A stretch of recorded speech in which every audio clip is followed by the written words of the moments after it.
ce qui, de mon point de vue, a été une erreur majeure. Et en même temps, elle n'est toujours pas résolue. Ça va donc continuer, scénario noir, et l'incapacité de régler la dette grecque va ensuite s'étendre au Portugal, peut-être à l'Espagne, peut-être à d'autres. Et donc les marchés disent, nous allons avoir des défauts successifs, ou nous risquons d'avoir des défauts successifs sur les différents États européens, et donc les systèmes bancaires, qui bien entendu portent une partie significative des dettes publiques, vont à nouveau se trouver en grande difficulté. Et bien entendu, si les systèmes bancaires sont en grande difficulté, comme on l'a vu au moment de la crise de Lehman, ça se traduit ensuite sur l'économie réelle. Donc vous voyez, nous sommes sur un scénario d'anticipation, d'événements, je ne dis pas impossible, mais de mon point de vue, encore, Dieu merci, relativement improbable. Alors justement, Xavier Bertrand, Christine Lagarde porte-t-elle une part de responsabilité? Depuis une semaine, la nouvelle directrice du FMI émet des doutes sur la solidité des banques européennes. Je serais tenté de vous dire, on l'a connue plus rassurante. Comment vous percevez ça? Que le vrai sujet, c'est que la crise que nous traversons, à mon sens, n'est pas une crise de l'euro, pas une crise européenne, c'est avant tout une crise de l'endettement. Ça fait une trentaine d'années, on le voit bien, que les pays comme les nôtres sont attaqués commercialement par les pratiques d'autres pays qui ont pris des parts de marché importantes. Et nous, qu'est-ce qu'on a fait? On n'a pas fermé nos marchés à l'époque, parce que le protectionnisme n'est la voie pour personne. Mais comme nous avons perdu des parts de marché, nous avons maintenu notre protection sociale et notre financement à crédit. En se disant, c'est pas grave, on pourra. Vous nous dites qu'on vit au-dessus de nos moyens? Depuis une trentaine d'années, bien sûr.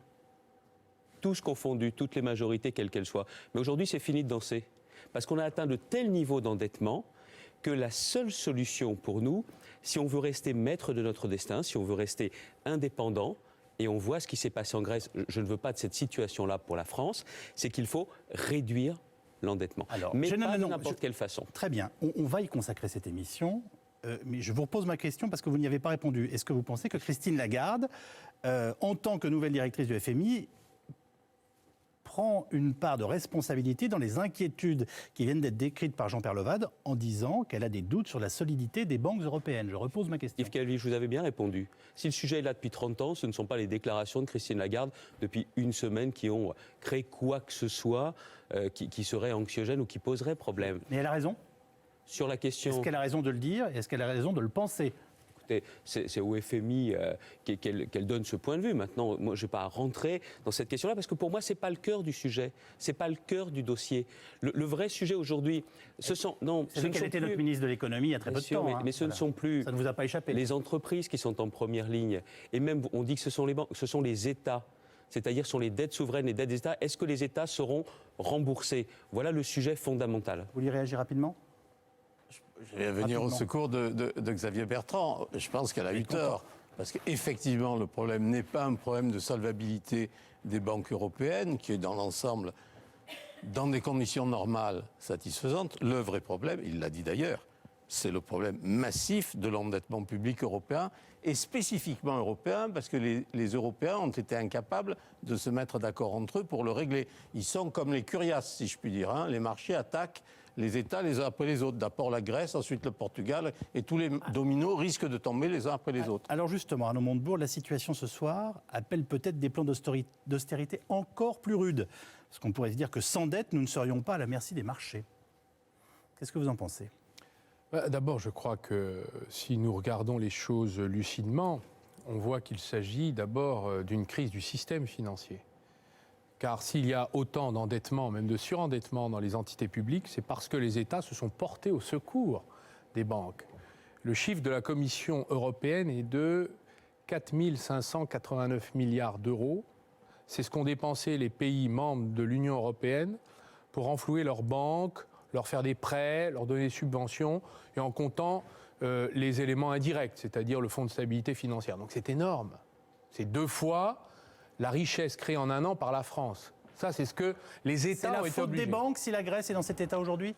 C'est la faute du système financier dans son ensemble, que nous n'avons pas, les pouvoirs publics n'ont pas mis sous contrôle. Il y a quelques années encore, il n'y a pas si longtemps, les États contrôlaient le système financier et bancaire. Aujourd'hui, c'est le contraire. Ce sont finalement les marchés qui ont mis sous tutelle les États, qui les font danser à la corde, qui d'ailleurs leur donnent leurs instructions, il faut faire tel plan de désendettement, puis après attention à la croissance. Tout ça n'est que la résultante de la déréglementation financière. Vous nous parlez de crise financière. Xavier Bertrand vient de nous dire qu'il y a une crise de la dette. On va y revenir dans un instant, mais nous allons retrouver une première fois dans cette émission notre correspondant dans la capitale européenne. Bonsoir François Baudonnet. Merci d'être avec nous. C'est la panique à Bruxelles ?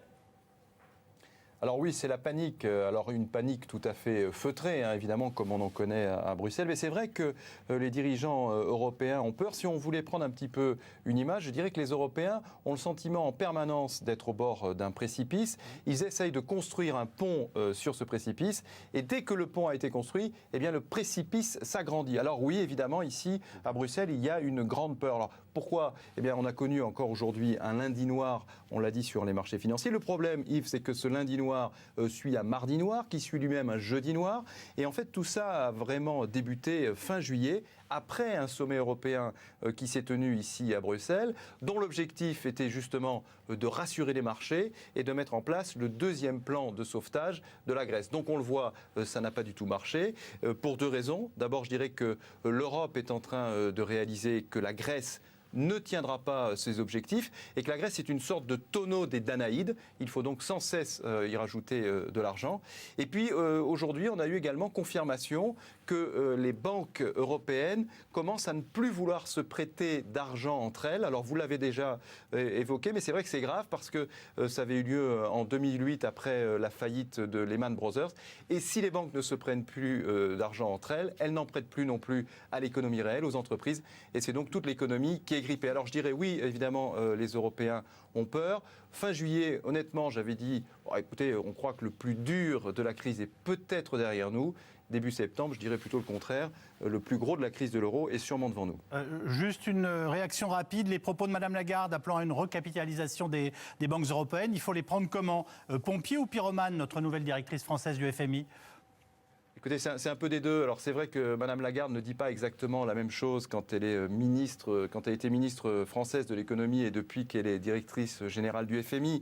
Bon, d'ailleurs, j'ai retrouvé une déclaration qu'elle avait faite en 2010. Elle avait dit les bons résultats, elle parlait des stress tests à l'époque des banques. Ces bons résultats traduisent la solidité d'ensemble du secteur bancaire français et en particulier le renforcement significatif des fonds propres. Bon, donc à l'époque, elle disait tout va bien. Un an après, elle dit c'est différent. Bon, cela dit, on peut peut-être ne pas lui en tenir rigueur. Elle a aussi changé de casquette et je dirais, elle met le doigt sur ce qui lui paraît important aujourd'hui. Alors, on va donc revenir à la dette, au déficit. Xavier Bertrand, vous venez de nous dire il y a quelques instants, il faut arrêter de faire ce qu'on fait depuis 30 ans, le bal est fini. Il se trouve que Nicolas Sarkozy est au pouvoir, lui, depuis 4 ans. Pourquoi ne pas avoir arrêté le bal plus tôt ? Mais il me semble quand même, et tout le monde s'accordait à le dire, droite et gauche confondus, c'est que la réaction de la France, qui était notamment à la tête de l'Union européenne, a été déterminante.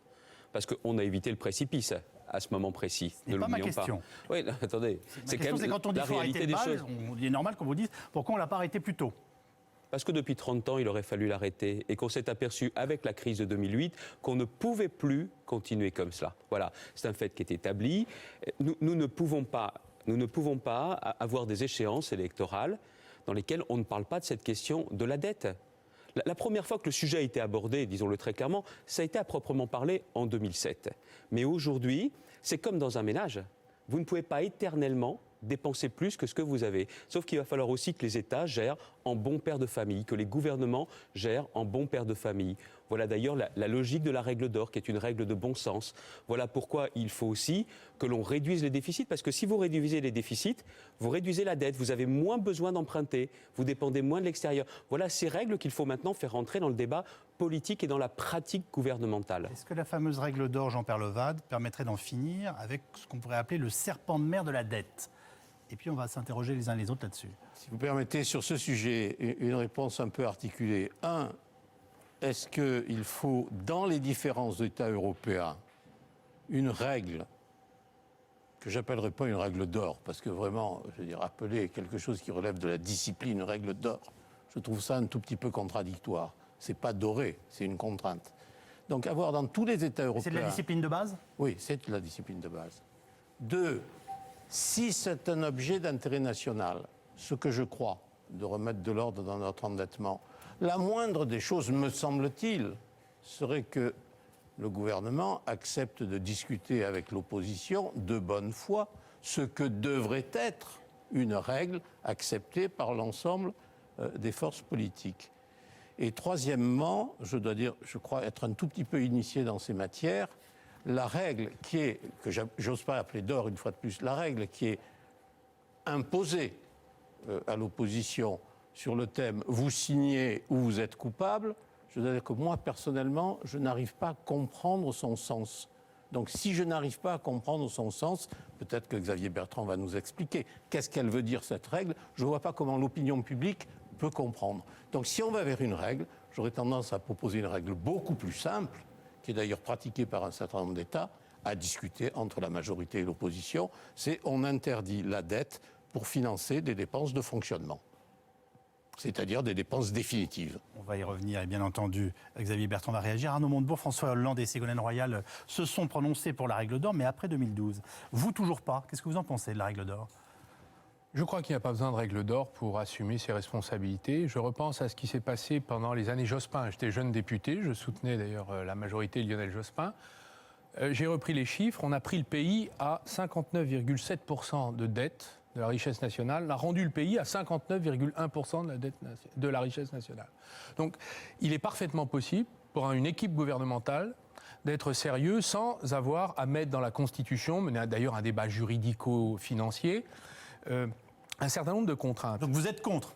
Je pense que ça n'a premièrement rien à faire dans la Constitution. C'est comme si vous achetiez une voiture, ce qu'on disait aux Français, vous achetez une voiture, mais le volant ne tourne qu'à droite. Et je vous rappelle d'ailleurs que si nous avions eu la règle d'or en 2008-2009, au moment de la faillite de Lehman Brothers et de ses suites, nous n'aurions pas pu faire le plan de relance, qui d'ailleurs pour nous n'était pas idéal, mais qui a eu le mérite d'exister. Donc c'est une preuve que cela n'a absolument aucun sens. Enfin, comme règle d'or, il y en a déjà une. Elle n'a jamais été appliquée en période de croissance. Et elle était plus souple que celle qu'on veut nous faire voter. C'est le pacte de stabilité de Maastricht. Cette règle d'or limite à 3% le déficit de toutes les nations membres de la zone euro. Il n'a jamais été appliqué, pas même par l'Allemagne, dont on nous présente le modèle aujourd'hui pour notre comportement. Seulement le Luxembourg et la Finlande avant la Grèce.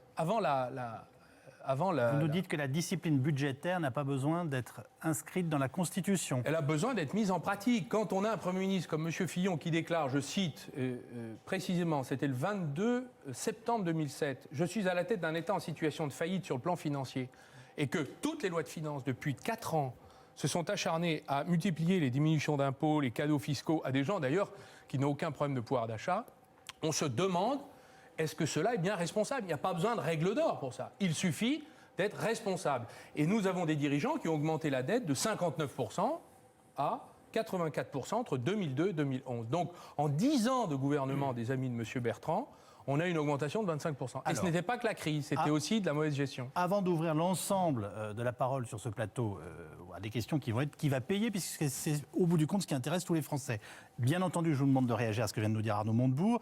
Et j'ai envie de vous dire, qu'est-ce qu'on fait et pourquoi pas un référendum ? Déjà, la première question, je voudrais dire à Arnaud Montebourg qu'il n'ait pas envie de la voter, c'est son choix, mais il faut la lire. Il faut la lire, cette règle. Et il est d'ailleurs dit précisément, parce qu'il ne s'agit pas de se lier les mains définitivement n'importe comment, il est bien précisé qu'en situation de crise, cette règle ne s'applique pas de la même façon, de façon à pouvoir financer des plans de relance. Et heureusement d'ailleurs qu'en 2008... Il faut l'appeler la règle de bronze alors. Oui, enfin vous l'appelez comme vous voulez, l'important c'est une règle pour moi de bon sens. Je ne reviens pas sur la question... Règle de bronze, règle dorée. Non, règle de bon sens. Il faut revenir vers l'équilibre. Ça prendra du temps. Ça ne se fera pas d'un claquement de doigts, mais il faut changer de trajectoire. Parce qu'on ne peut plus agir comme avant. Mais ce qu'il faut bien voir, bien sûr que l'endettement n'a pas bougé entre 1997 et 2002, dans une période de forte croissance économique. Et c'est quand même plus facile de contenir la dette quand la croissance économique est là que le contraire. La deuxième chose, c'est que la crise, elle n'est pas franco-française. Mais le débat politique franco-français fait comme si la crise n'existait pas. Cette crise, nous n'en sommes pas sortis. On pensait sincèrement qu'après le premier choc de 2008, tout le monde s'était dit ça y est, on en sort. Et même les uns et les autres l'avaient pensé, je le dis moi-même, notamment sur la question de l'emploi, on s'était dit qu'on commençait à entrevoir la sortie de crise. Ça n'est pas le cas encore aujourd'hui.